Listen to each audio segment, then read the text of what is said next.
So in the cryptocurrencies and Bitcoin, we are going to talk about the cryptocurrencies and Bitcoins.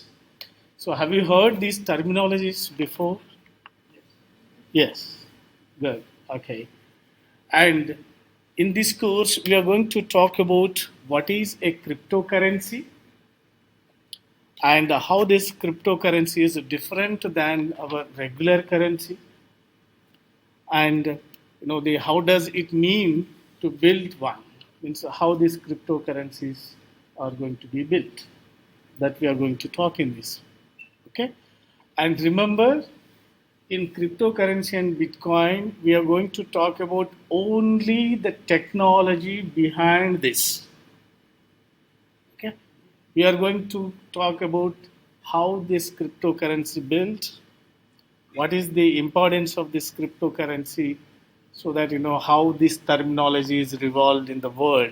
And when it was introduced, we talk about the background technology, the basic technology, but we are not going to do any of the ICOs, how to do ICOs, or the trading advice in this course. And we are not going to do any permissioned blockchain systems. So we are purely talk about the background technology. Okay, why this cryptocurrency? When it was introduced into the market, and how this cryptocurrency builds up. We talk about that one only. We are not going to talk about any tradings, and we are not going to give any advice for the cryptocurrencies. Okay, so that's up to individuals. We are not going to talk about those things. I hope it's clear for you, right? Okay, so then we quickly talk about the cryptocurrency. What is the cryptocurrency? Just we give the brief idea about the cryptocurrency, and then we go with the basic understanding of the cryptocurrency, how it is evaluated. Okay, so in 2008, there was one groundbreaking paper called the Bitcoin. Okay, so that paper was, the put into the internet by some annoyed person, the anonymous name, and that the in that the Bitcoin, it was introduced that I want to transfer a digital money from one person to another person. And is there any of you are having any ideas for this paper like that?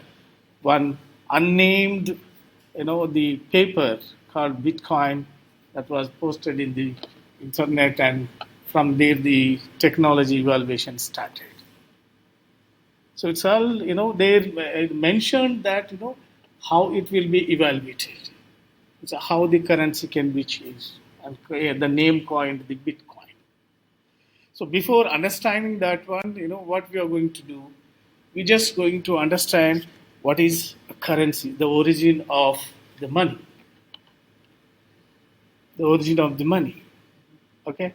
So in around 500 or 600 BC, there was some exchange of some value between persons or among the persons.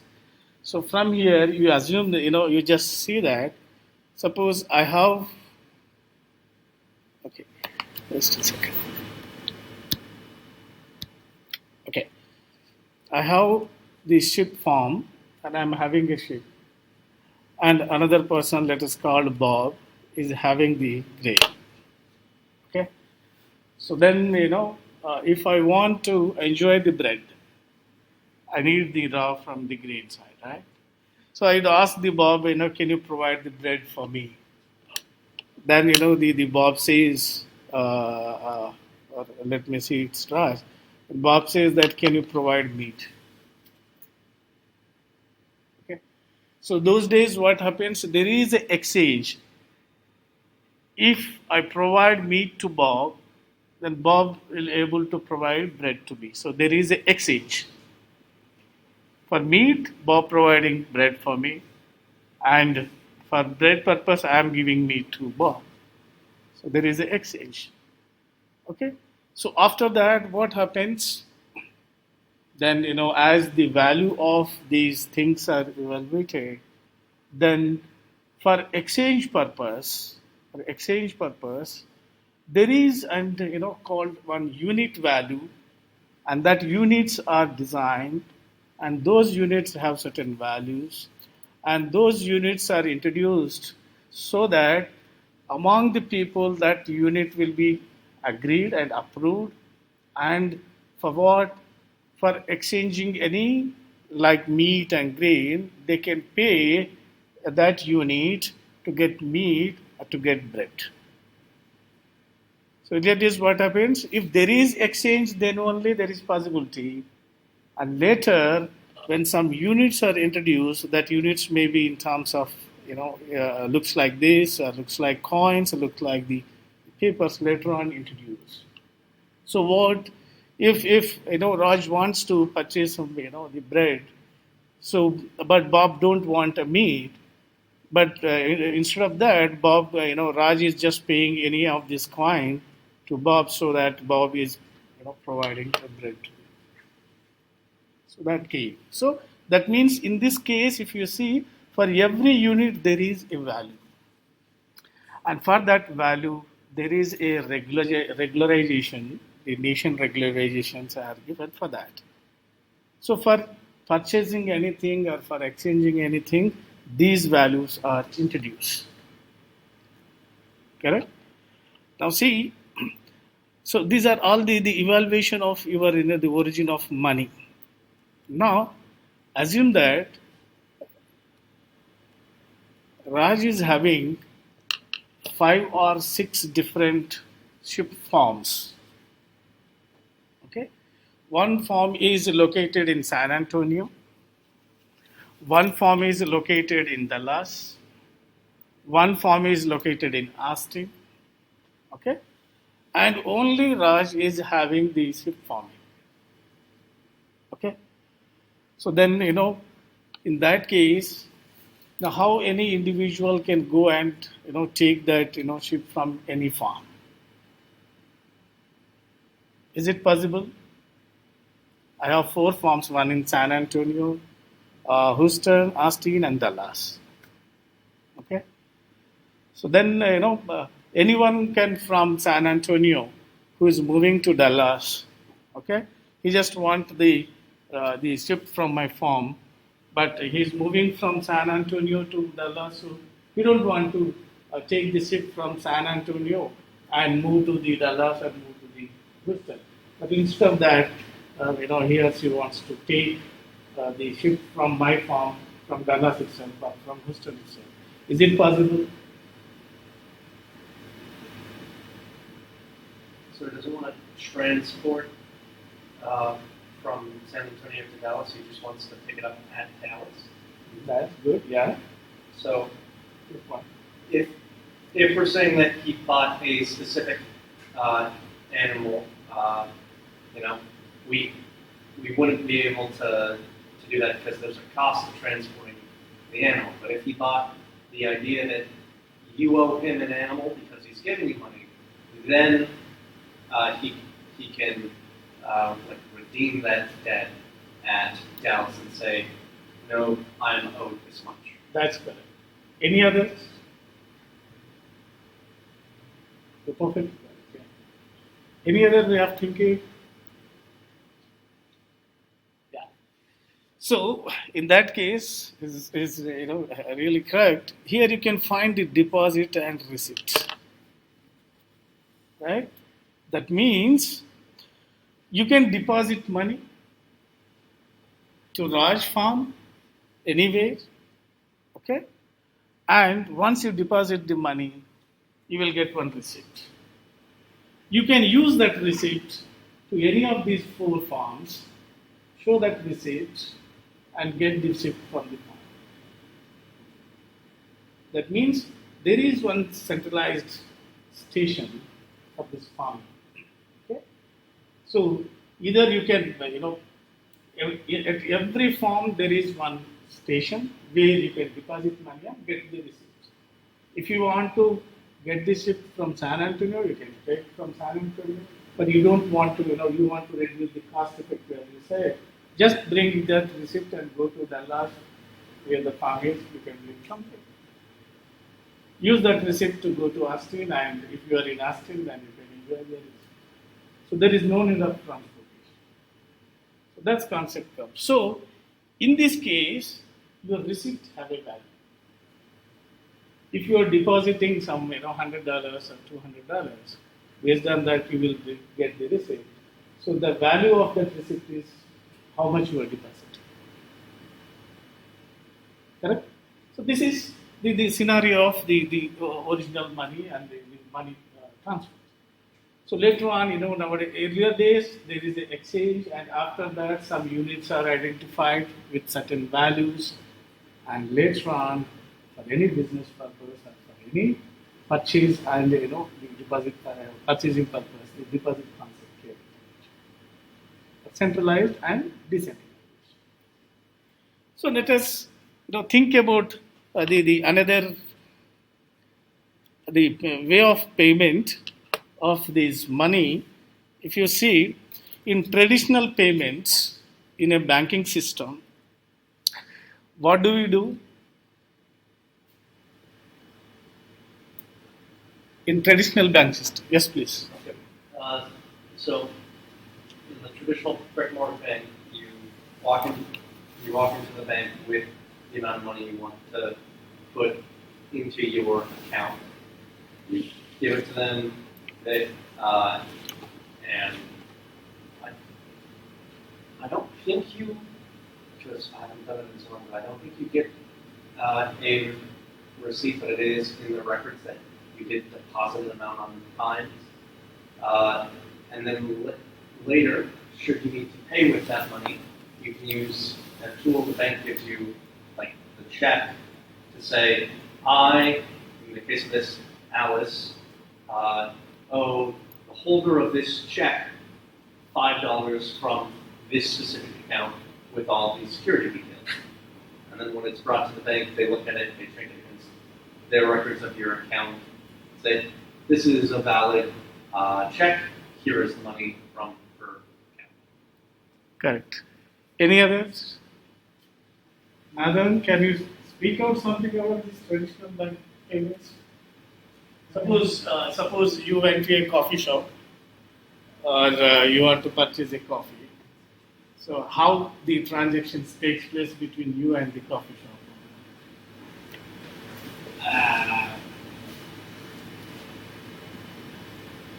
That's where you can talk about it. Always we have the Federal Reserve that prints the money, and then we work for the money, and they give us the money. For no bank, if we're saying the bank is the Federal Reserve, they give us cash, and we can't use that cash to buy coffee. Okay. Gunjan. As users, we follow the money banks assign each user secret accounts to differentiate between them. And we ask them some examples like Alice is a user and not a user, so Alice has deposited, might have deposited some money in her account in the bank. So she will tell the bank that she wants to do a transfer, and the bank will initiate a transfer as per the limit on her credentials. So the bank is the inward which controls the money and of its users, and it's the bank if we can invest in Okay, that's good. So in traditional payments, generally, what are the steps involved in that? We'll see that. So there will be a centralized transaction system we call bank. So if Alice wants to get something from the Bob, okay, or Bob wants to get something from the Alice, as we said, as Nader said, if I go to coffee shop and if I want to purchase something, what are the different ways? One way is if I have the currency in my hand, like dollar currency or coins, then directly I can give it to the shopkeeper to get the bread, right? Burger or something. Okay, if I pay, then they will give food. It's one way. Another way is if Alice is somewhere and Bob is somewhere, but if they want to exchange the information, I mean the payment, that means what? Before you're going to the coffee shop or the burger shop, you just want to order it before your arrival to the shop. So what do? You just try to do the payment through your bank to the burgers, right, or the shopkeeper, and then they will be ready with your order and your receipt. When you go there and when you see your order number, when you give them the order number, they will give you the your food and the order receipt, right? That one way. But in that, what is happening? You are asking when you are doing the payment. First, you are asking your bank that pay this much amount to Bob. So then, when Bob, when bank, gives that money to Bob, then your, Alice confirms with Bob that, I paid to you. You please check with the bank. So in the first step, what happens? The Alice would like to send, $5 for purchasing and food or something. That information given to the bank. So for this, what requires? Both your Alice as well as your Bob, they must have account at the bank first. They must have the account at the bank. When they have the account at the bank, then by using that account number of your Bob, the Alice is sending, I want to send $5 to Bob. So when bank goes through the account of the Bob and tries to do the transaction from Alice account to your Bob account, so Alice is initially having $10, Bob is having $0. When this request is given by Alice to bank, bank will do the transaction. Then from your Alice, $5 is balanced with the Bob. Then your Alice says that, Bob, I paid $5 to you. Please prepare food for me. Okay? That means first you check with the bank. If the money is credited, then you please provide food to me. Then what do? Your Bob will go and check with the bank, and banker says that yes, the amount in your account $5 is deposited. It's correct. Then you just go ahead whatever task that you have less. So then the Bob confirms that yes, I got the money. Okay, so here is your food. You just enjoy the food. Okay, so what is happening here? First, there is one transaction system that we call the bank. The bank, to do any kind of payments, the individuals must have their account. That account we call their identity. Then to do the payments, one is informing to the bank that do this payment from my account, and that transaction done by your bank. Once transaction completes, that acknowledgement gives to the sender. Then sender you sharing that acknowledgement with the receiver. In this here, Bob is the receiver. Then receiver again contacting the bank whether it is correct or not. When bank says yes, transaction done, then your Bob is providing food. Okay, so this is the entire scenario here, right? So in this case, the important thing is these transactions are doing good. So we are not going, how the transactions are done at the bank level. We are not going into that detail. Whether those transactions done by through paper, for deposit and receipt, or through online. Okay, we are not going in that detail. Okay, but transactions done by your bank. That is what we understand. Okay. Now in this scenario, can you tell me what are the pros and cons? Yes, please. So the pros of a centralized system is that everything should work quickly and you should be able to get all of your answers in a single place. So like physically, if Alice and Bob were in the building. They could just talk with one person there and get everything sorted out. The problem with centralized that goes along with that is it is a single point of failure. So if, say, the bank closes or goes out of business or an act of God destroys all of their records, who knows where the money is, or can you even get the money since no one's there to answer the question, does Alice have the $5 to give to Bob? That's any others? Lisa? Marina. Yeah, because right, this is what earlier. Yes, please. Privacy also. The bank knows everything. There's a third party. I mean, the bank knows every transaction that you make, kind of where that money's going to, where it's coming from. That's correct. Yeah. Okay. So yeah. So what is the pro of this one means? If Bob is, if Alice is at San Antonio and Bob is in Dallas, so even though there is a possibility of payment, if they are not near to each other, as you are right for that.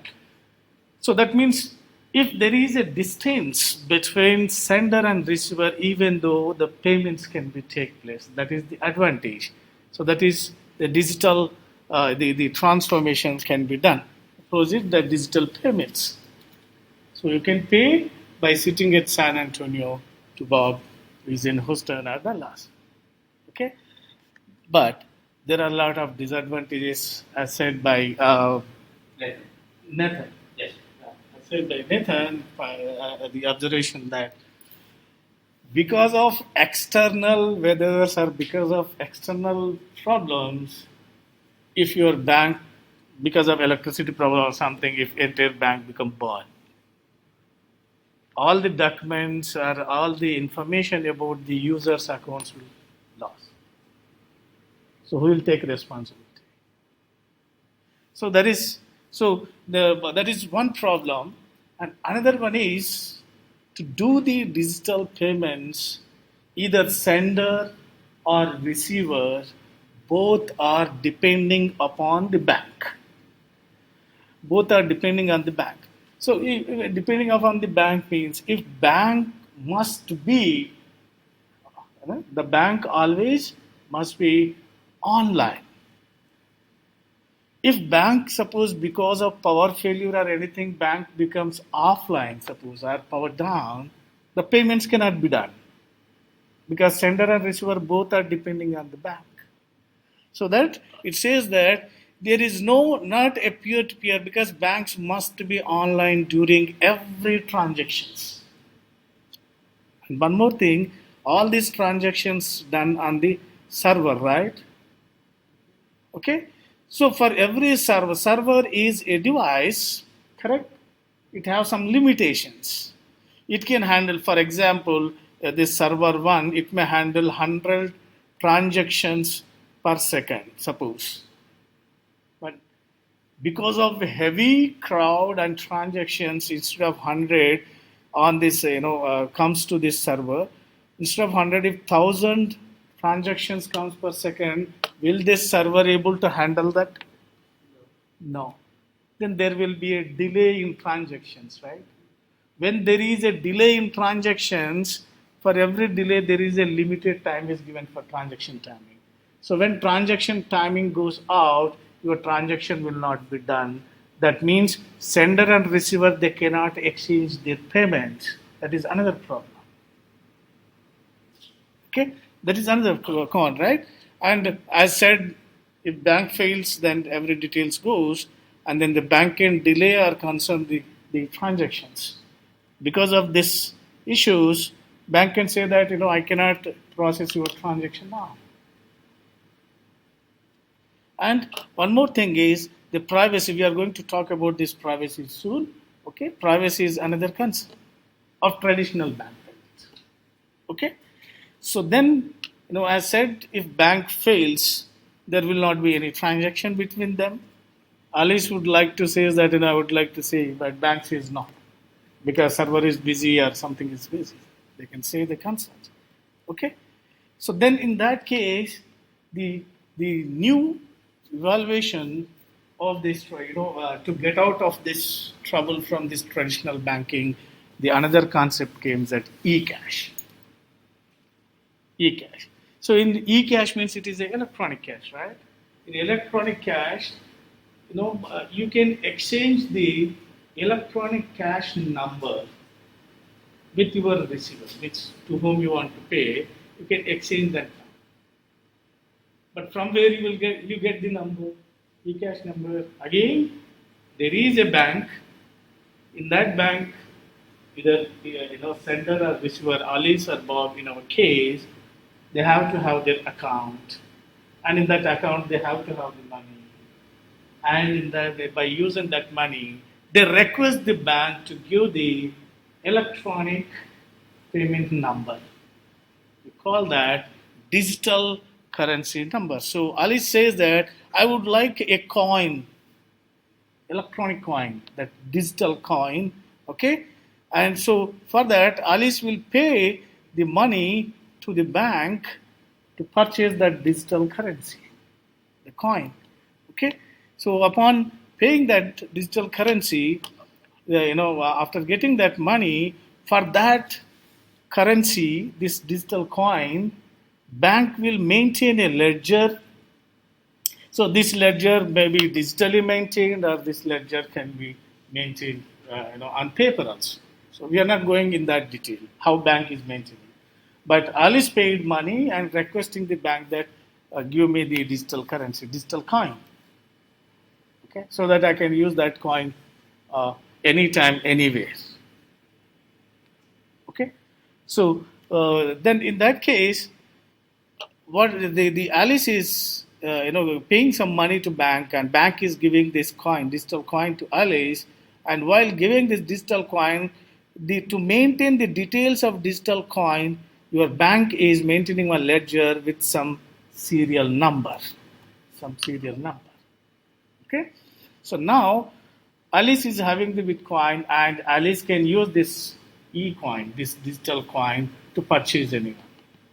Okay, so then this Alice will use this coin, the digital coin, to purchase food from the Bob. So this coin will be given to Bob, and Bob assumes that in this scenario, Bob assumes that, okay, I believe the Alice has given a valid digital coin, okay, the coin, and for that I'm providing food.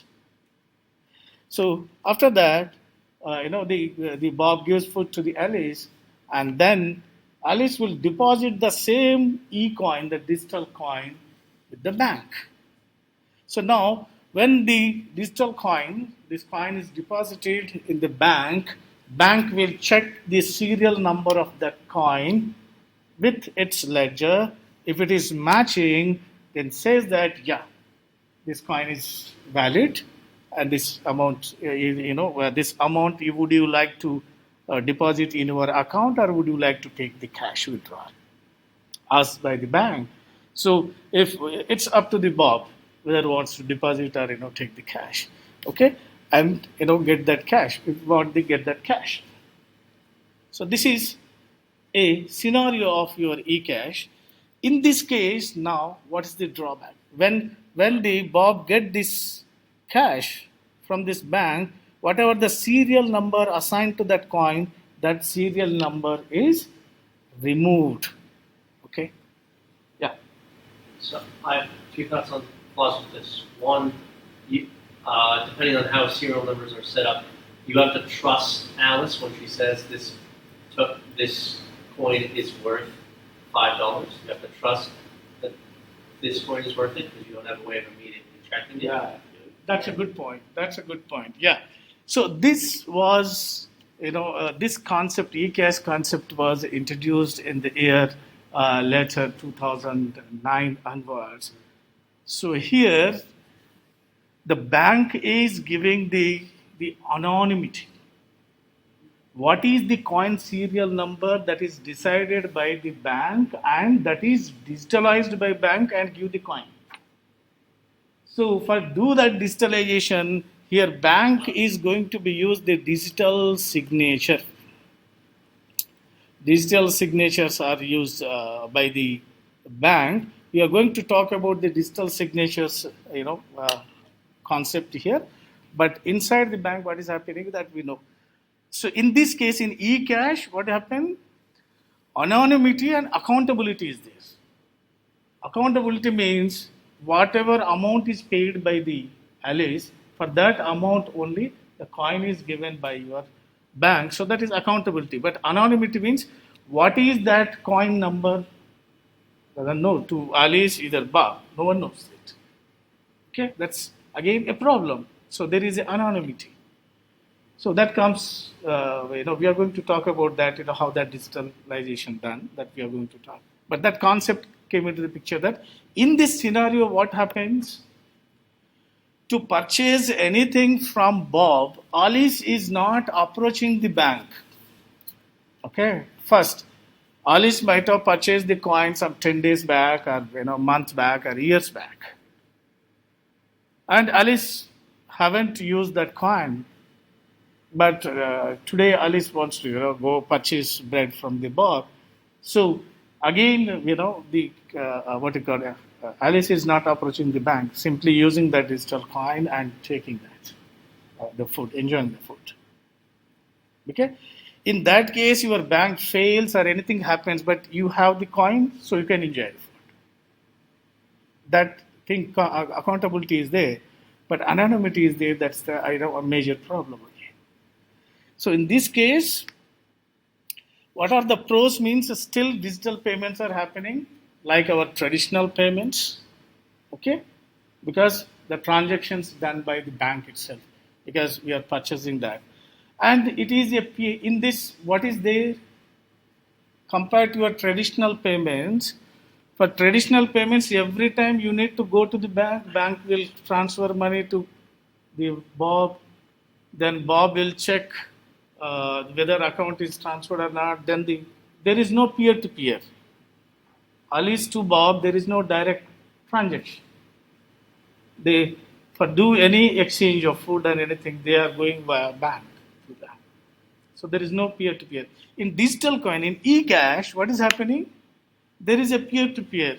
Alice first purchased a coin with bank and keeping that coin, and whenever need, just directly coin is given to the bank, Bob in this case, and Bob is giving food, right? So there is a peer-to-peer. These are pros of eCash.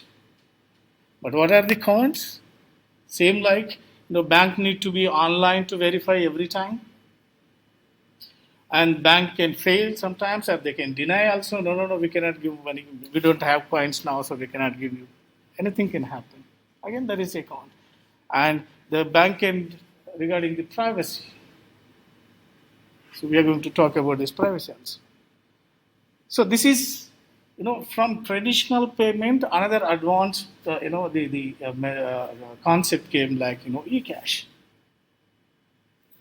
So from there is an author called the Chaumian eCash.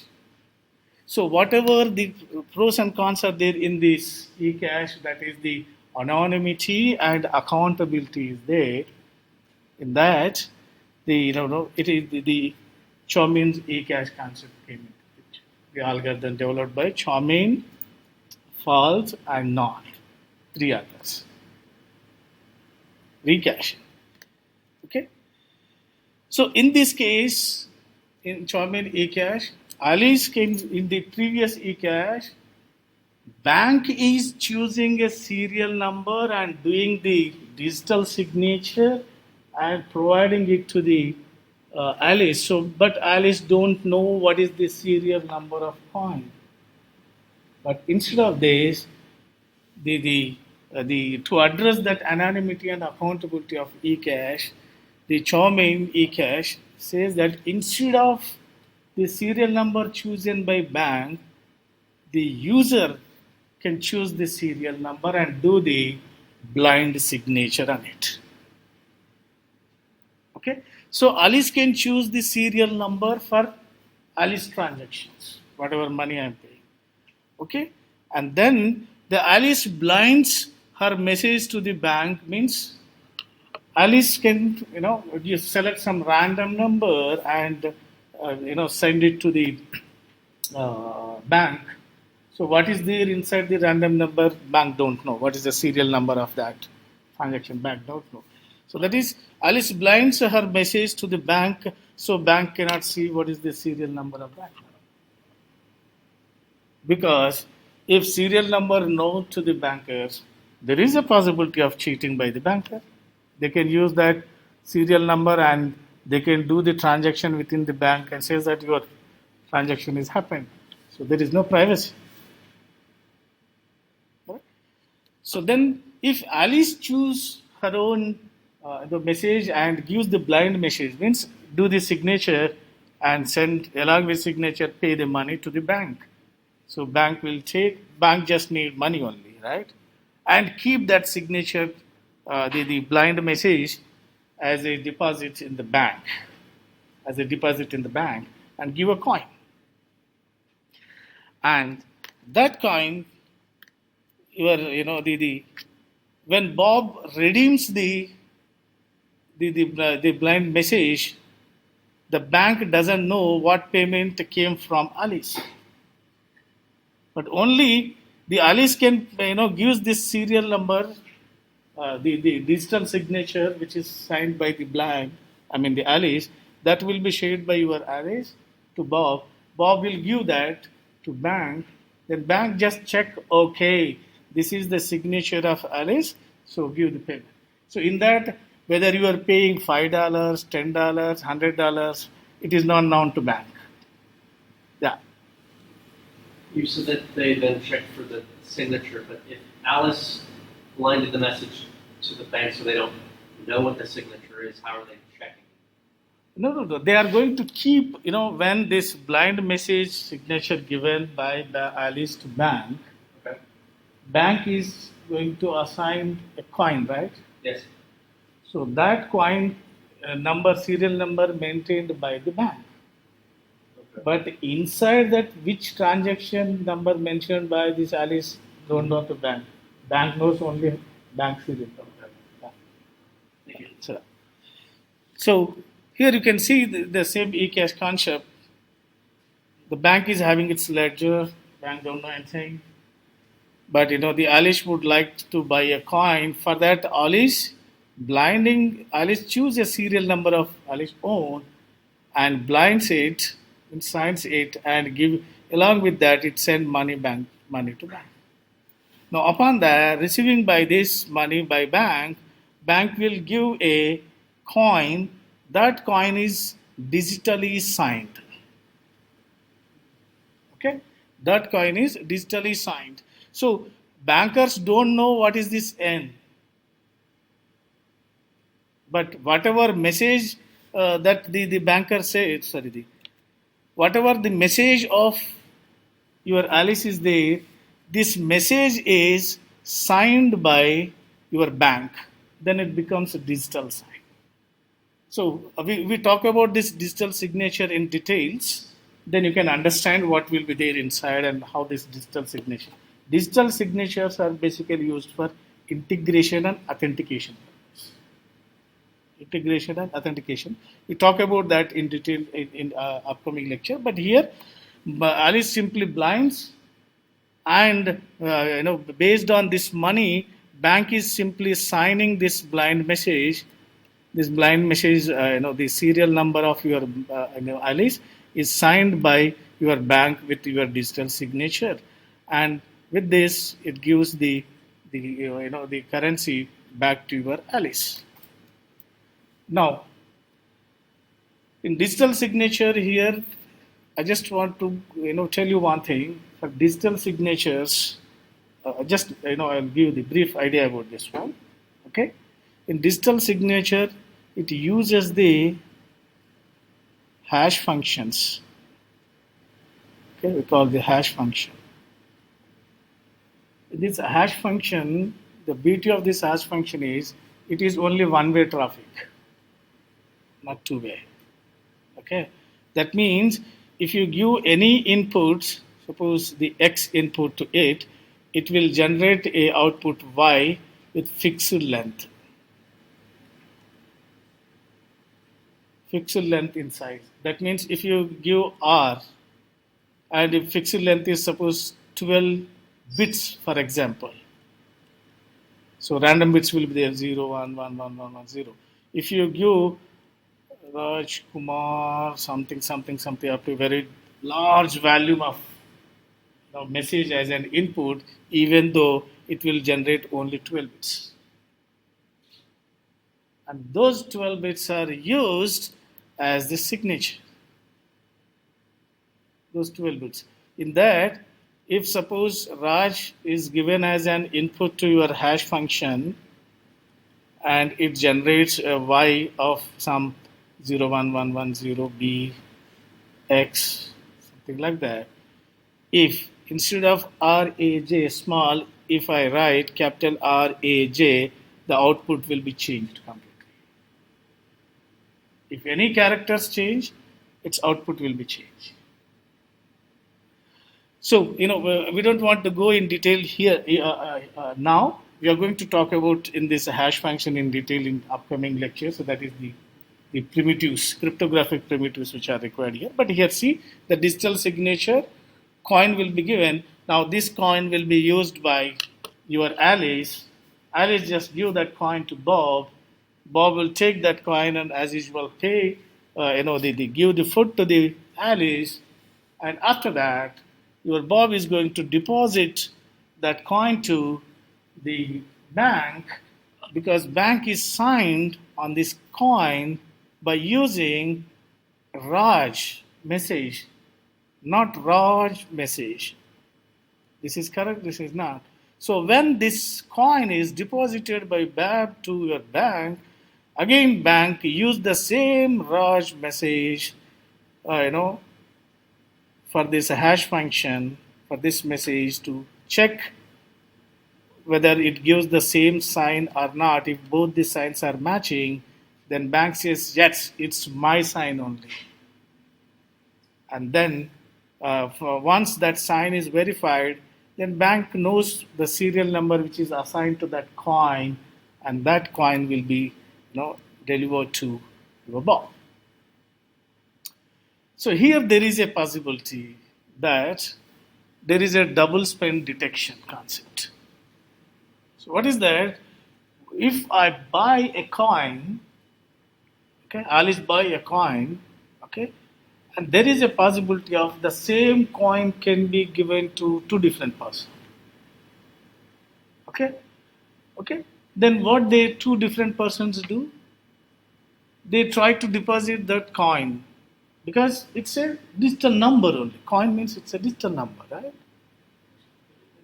So then, when both the coins comes one from Bob and one from some XYZ, so when the digital coin comes from bank, digital coin comes from Bob, then two times, once the signature is matched, that will be given, and it maintain the record that the same coin is coming from two times or more than two times. Then for that, there is a penalty will be given that if any users use or spend that coin more than one time, then there will be a penalty. So that is the one concept of this, the Chaumian eCash method. If a coin is used by an user for multiple times, then there will be a penalty for every yes. Oh, sorry. Just wondering. So, with that penalty, is it on Alice, the originator of the coin, or is it on XYZ and Bob, the users? No, but in this case, the originator of coin is Alice. But giving that coin to XYZ as well as Bob. Okay. So it is a malpractice, right? Yes. It is a malpractice, but it must be detected. Yes. So where it is going to be detected by the bank. If bank detects there is a double spend, then there is a penalty to Alice. Penalty to, yeah.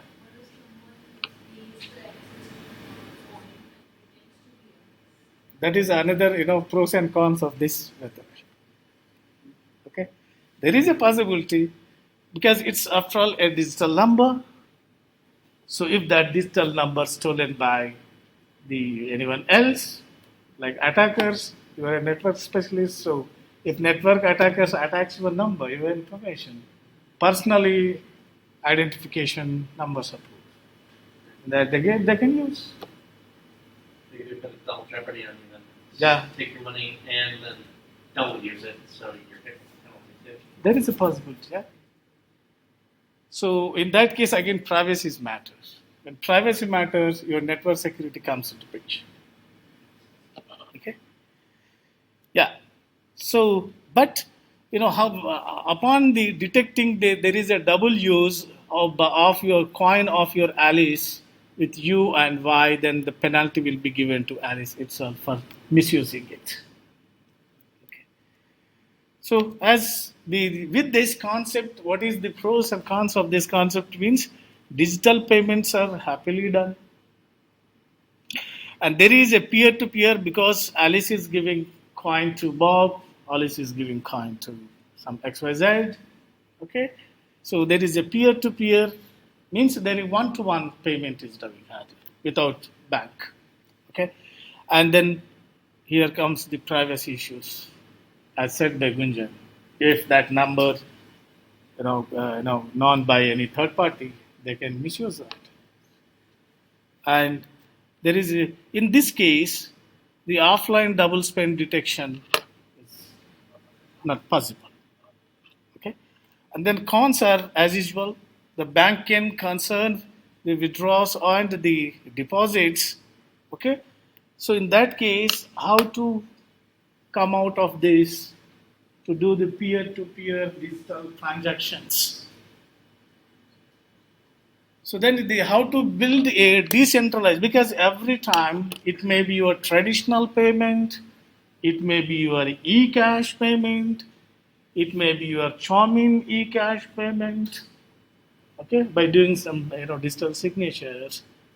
But still, in all these cases, sender and receiver all are depending on bank itself, right? So that means there is a centralized system. In centralized system, if bank fails, everything fails. So then, how to build a decentralized token transfer. How to build a decentralized token transfer, okay? From these cases, one unknown person who write a paper and title that paper as Bitcoin and inject it into the internet and spread it, that how to do this decentralized token transfers, decentralize the money transfer from one to one or one to many. So there the concept comes your Bitcoin.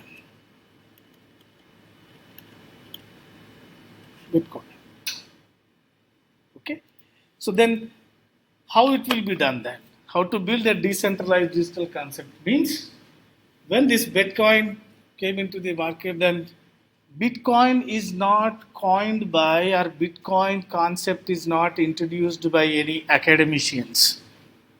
Remember, if that kind of things introduced by academicians means there is a proper way of analyzing, developing a model, then implementing that model, then deploying that model, then testing that model, and then take it into the market. Generally, the academicians do that. So the Bitcoin concept introduced by some unknown person, don't know, what's the concept of that. So then we know how to build the decentralized token system. So there, the concept comes into a technology called blocks. A technology called blocks or blockchain. So for this, from now onwards, whatever we are going to talk, for that, the optional textbooks that for your understanding purpose, you can go through the Mastering Blockchain third edition, okay, for better understanding, okay, and the Bitcoin and cryptocurrency technology of your the comprehensive around the Arvind Narayan. You can go through the textbooks for optional readings, okay. So now, what's the for this for understanding our technology, cryptocurrency and Bitcoin technologies behind that?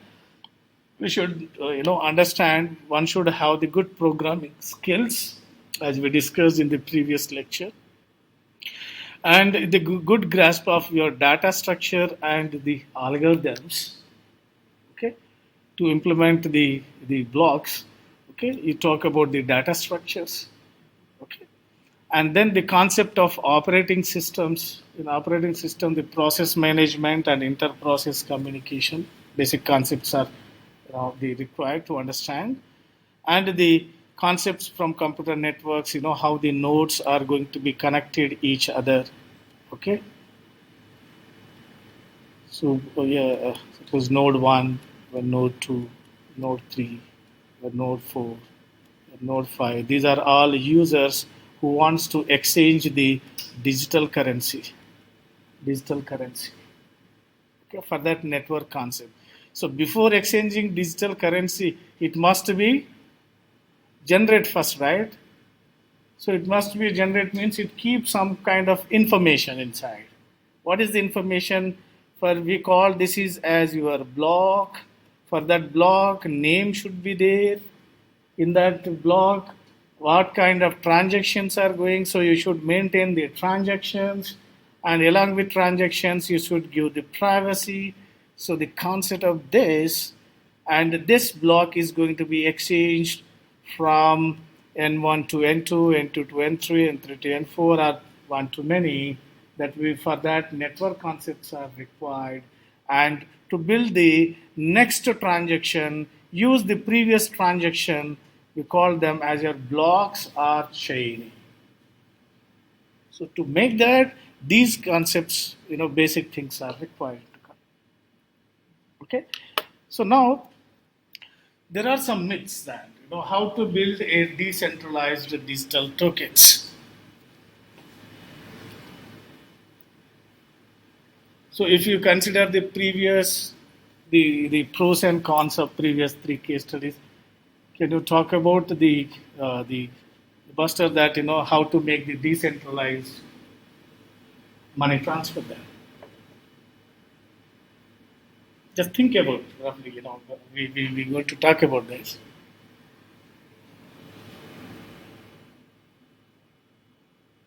Because in the previous 3 cases, it is centralized. If bank goes, everything goes.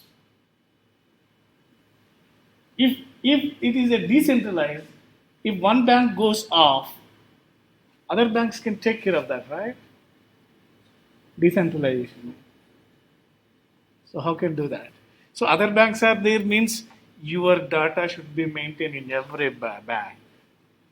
When your data should be maintained in every bank means from somewhere the data should be generated and it must be exchanged, right, among all other banks. So if one bank goes down, other banks can take up. Correct? In that case, still the transactions goes on. That is decentralization. How to do that?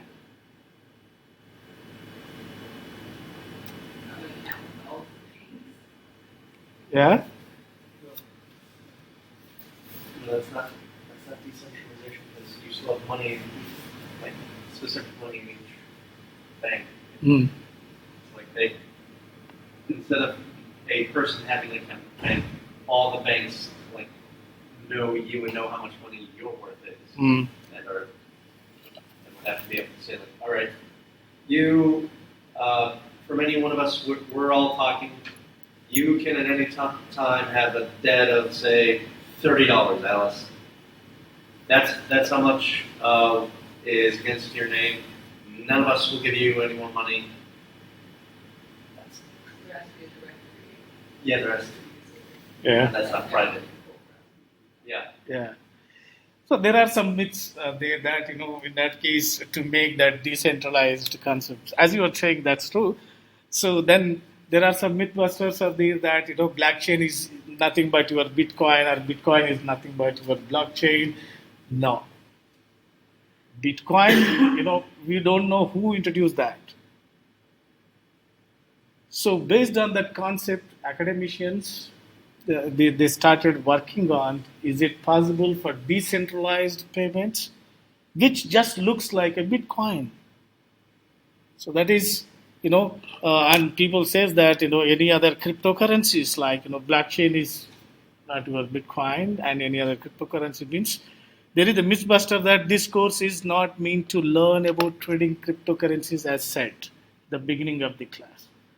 We are just going to talk about the background technology to build the blockchain.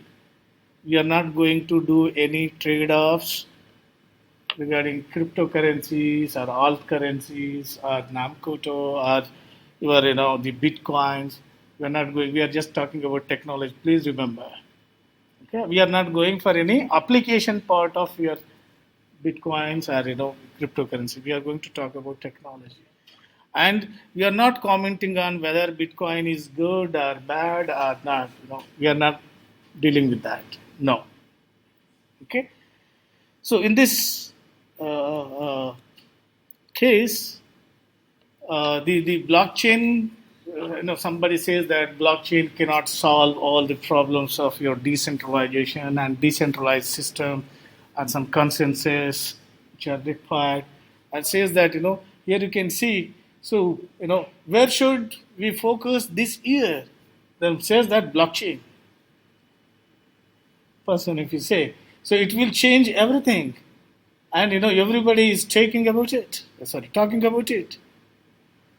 and then it's a myth, and says that the blockchain cannot solve anything and everything in the world, and blockchain may be good but may not be so stellar the way it is projected. The blockchain cannot replace a database with the blockchain, means a distributed database system and those things. And the blockchain is not a distributed database. Blockchain is not designed to securely store any data. So these are some myths. So why should one take this course? Means to give the answers to all those myths. Yes, to avoid all the hypes and apply blockchain as a solution to the right place. That's what all about this cryptocurrency and Bitcoin course. We talk about this blockchain part. So, what is the right place then? For all those myths that distributed system is not possible, and a blockchain is not storing the data with privacy and those things. So, what is the right place? That means the right place for this. We are going to explore the concepts of the blockchain as a data structure. So, how many of you have gone through the data structure course? Yes. Okay. It's a programming course. Yeah. So, you know that to create a data structure, you need to give name, and then you need to define the transactions also in that, right? Declaration part. So, that is first and foremost, block should be created. Correct? For that, data structure concepts are required. Concepts only, not detailed thing, only the abstract concept to recur. How to create one block, that's it. Okay. So first, the roadmap is how the block is created in the blockchain. So that is the blockchain as a data structure. That is, how does a blockchain look like? Means what's the name and what are the different fields in this block that it will have, that will define in the data structure, and how do we efficiently store data in the blockchain? How? That means, yeah, we can club together because different fields will be there in one block, like name, that carries the names field. Transactions, all transactions will be in transaction field of same block, and for security purpose, another block will be required. In the same block, another field is required. So that we call the, how do we efficiently store data in the blockchain? That is name, transactions, and privacy suppose. Like privacy means use the digital signatures as functions. Okay, then how can we efficiently manage data insertion in a blockchain? That means what? Your block may be increased or decreased as number of transactions increase or decrease, right? So your blockchain is not a fixed in size. It's a variable size. Sometimes increase, sometimes decrease. How?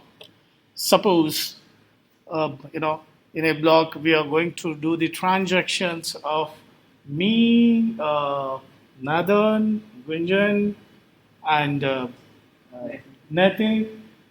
Starting, V4 are there, we are doing the transaction, and after 5 minutes or 10 minutes, David also joined, and so David transaction also accommodated in that block, and after 5 minutes or 10 minutes, you put them as a public. Yeah? Chan. Okay, he also joined. So as members join, number of transactions also increase, right? Their identities also increase, right? So in that case, how to insert the data, insertion in the blockchain is important. Okay? If anybody is leaving, then how data deletion is done from the blockchain. So, okay, so what is the complexity of this data insertion and searching data item within this blockchain? Okay, so that is the first roadmap. We are going to talk about this blockchain part, and then second one is blockchain as a security box. Blockchain as a security box. Once your box is created, we have given the name, we maintain some transactions, then we have to provide the security for this. Privacy. So that is how do we ensure that the security of the data stored in blockchain is secure. So for that, we talk about the cryptographic primitives, okay? And then what attack models can be applied to the blockchain architecture?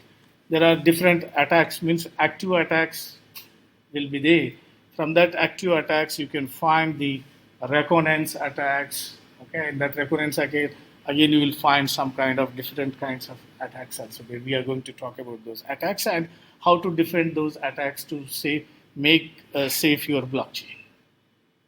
Okay, and then the third part is once you created a block and you are ready to provide security to block, then now you are ready to transfer that block from, you can exchange that block with any others. Block, this block from, block 1 from node 1 to your node 2, you can exchange. So this block 1 to node. So what is that? After that you are transferring that block or exchanging that block, you need a network. So blockchain is a network protocol type. So that it involves the network concepts also. So by what types of network architecture is it? Open network or closed network? What type of network you are using? Open network means anyone can join at any time, anyone can leave. Closed network means only the selected authorized members will be there, only they can exchange the information. Like our class. Only registered students can come and sit in the course. If anyone else comes, we ask them to please leave. If open course means anyone can come and sit and anyone can go. So that is open network and closed network type. An example I'm saying, okay? So that we can design the blockchain based solutions. And once, if you are able to exchange the blocks, then we talk about whether that block should be maintained by only one individual or all the members of the network. So that is, if one individual means there is a problem like eCash and Chaumian eCash, so it must be managed by everyone. So we call that as distributed systems. Blockchain should be distributed systems. And that, so this is the, then once these concepts are clear, then we talk about the blockchain as a programming framework, like do some smart contracts. So how to write a smart distributed application contracts in the blockchain so that it can, prove that blockchains are distributed systems. Okay, so this is the roadmap of your blockchain, cryptocurrency and blockchain. So then finally the blockchain, from that concept, your blockchain applications will be there, like your Bitcoin and those things. We are not going to talk about their trading. So up to Bitcoin, what is there behind for Bitcoin concept means that follows the blockchain. This is what we are going to learn in this entire course. Okay, and then the different blockchain frameworks. We are going to talk this. There's some case studies about this. The different blockchain frameworks that like Hyperledger Fabric is one, and Hyperledger NG and Ethereum. So we for an assignment we are going to follow this Ethereum one, and I will give you the document how to install this Ethereum on your virtual machine and create your own. First, you create one node, then create multiple nodes and make your own network and try to write one block on one node and transfer that block to another node. Those concepts will be given as an your lab assignment. Okay, so then I would like to stop the session here.